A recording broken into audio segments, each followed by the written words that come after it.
تحفظ دین کا کارواں رواں دواں، علماء کا ساتھ دو، آؤ سب کے سب یہاں۔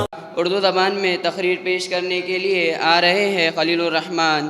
میں خلیل الرحمن کو دعوت دیتا ہوں کہ وہ آئے اور واقعہ معراج سے فیل دردناک واقعہ طائف پیش کرے۔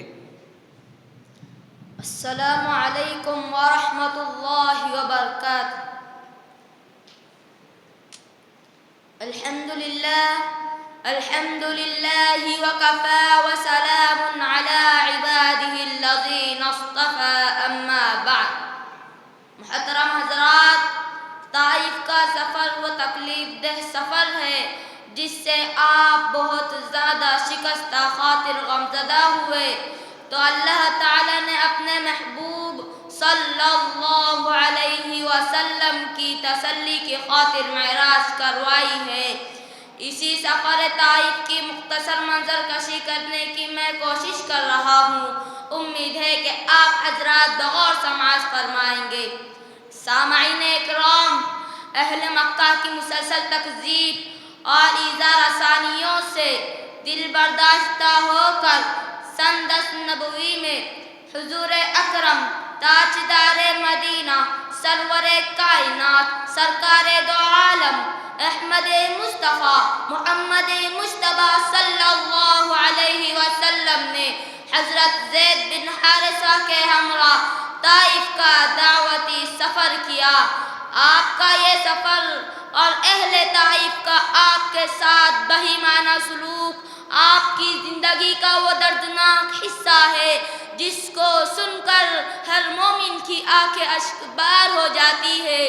خود سرکار دو عالم صلی اللہ علیہ وسلم نے ارشاد فرمایا، کان اشد ما لقیت منہم یوم الطائف اذ عغضت نفسی علی ابن عبد یالیل، کہ سب سے زیادہ اذیت کافروں سے مجھے طائف میں پہنچی جس دن میں نے عبد یالیل کے بیٹے پر اپنے آپ کو پیش کیا۔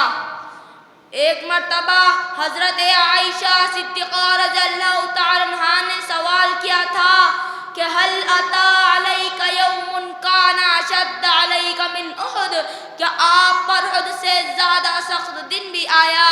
تو آپ صلی اللہ علیہ وسلم نے اس کے جواب میں ارشاد فرمایا تھا کہ یوم طائف۔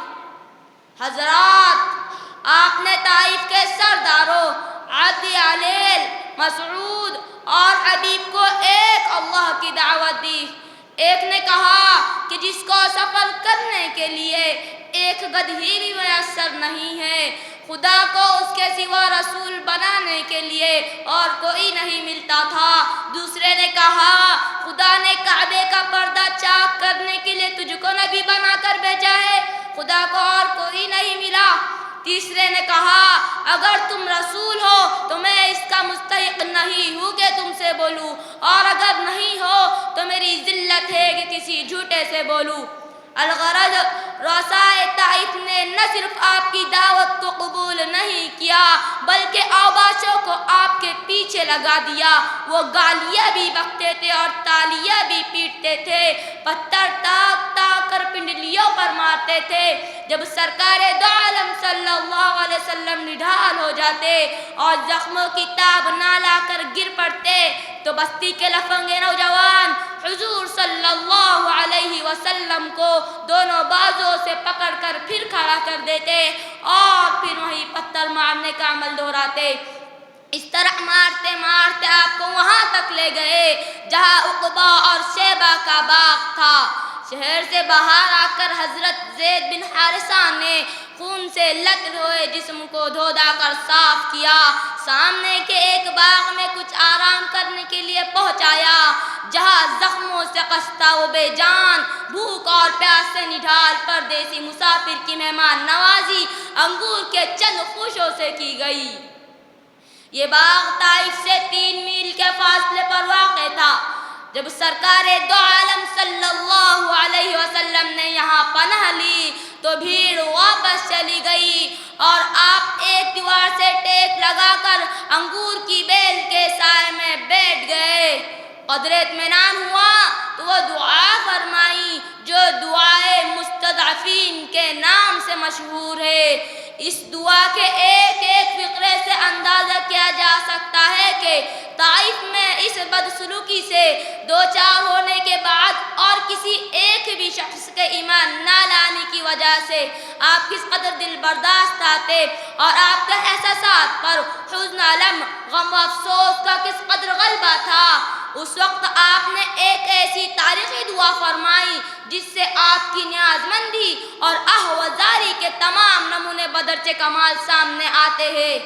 آپ نے نہایت عجز و انکساری سے بارگاہ خداوندی میں عرض کیا، اللہم الیک اشکو ضعف قوتی وقلت حیلتی وہوانی علی الناس، یا ارحم الراحمین انت رب المستضعفین وانت ربی الى من تکلنی الى بعید یتجہمنی ام الى عدو ملکته امری ان لم یکن بک علی غضب فلا ابالی ولكن عافیتک ہی اوسع لی، اعوذ بنور وجهک الذی اشرقت له الظلمات وصلح علیہ امر الدنیا والآخرہ من ان تنزل بی غضبک او یحل علی سخطک لک العقبى حتی ترضى ولا حول ولا قوة الا بک۔ بار الہا، میں تجھی سے اپنی کمزوری اور بے بسی اور لوگوں کے نزدیک اپنی بے قدری کا شکوہ کرتا ہوں۔ یا ارحم الراحمین، تو کمزوروں کا رب ہے اور تو ہی میرا بھی رب ہے۔ تو مجھے کس کے حوالے کر رہا ہے؟ یا کسی بیگانے کے جو میرے ساتھ تندہی سے پیش آئے؟ کسی دشمن کے جس کو تو نے میرے معاملے کا مالک بنا دیا؟ اگر مجھ پر تیرا غصہ نہیں ہے تو مجھے کوئی پرواہ نہیں، لیکن تیری عافیت میرے لیے زیادہ کشادہ ہے۔ میں تیرے چہرے کی نور کی پناہ چاہتا ہوں جس سے تاریکیاں روشن ہو گئی، جس سے دنیا اور آخرت کے معاملات درست ہوئے، کہ مجھ پر اپنا غصہ نازل کرے یا تیرا عتاب مجھ پر وارد ہو۔ تیری ہی رضا مطلوب ہے، یہاں تک کہ تو خوش ہو جائے اور تیرے بغیر کوئی طاقت و قوت نہیں ہے۔ حضرات، اس کے بعد آپ وہاں سے نکلے۔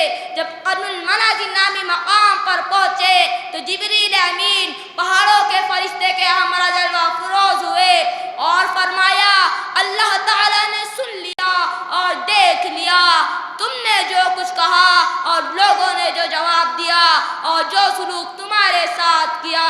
آپ حکم دے مکہ کے دونوں پہاڑوں کو ملا کر ان تمام گستاخ اور بے ادب لوگوں کو پیش ڈالوں۔ تو آپ صلی اللہ علیہ وسلم نے جواب دیا، ارجو ان یخرج اللہ من اصلابہم من یعبد اللہ ولا یشرک بہ شیئا، کہ مجھے امید ہے کہ اللہ تعالیٰ ان کی نسلوں میں ایسے لوگ پیدا کرے گا جو ایک اللہ کی عبادت کریں گے اور اس کے ساتھ کسی کو شریک نہیں ٹھہرائیں گے۔ اسی لیے کسی شاعر نے کیا خوب کہا ہے، آئے دنیا میں بہت پاک و مکرم بن کر، آئے دنیا میں بہت پاک و مکرم بن کر، کوئی آیا نہ مگر رحمت عالم بن کر۔ وآخر دعوانا ان الحمدللہ رب العالمین۔ ہے ہند میں انوکھا مرکز تحفظ دین، یہ دین کا ترجمہ ہے مرکز تحفظ دین۔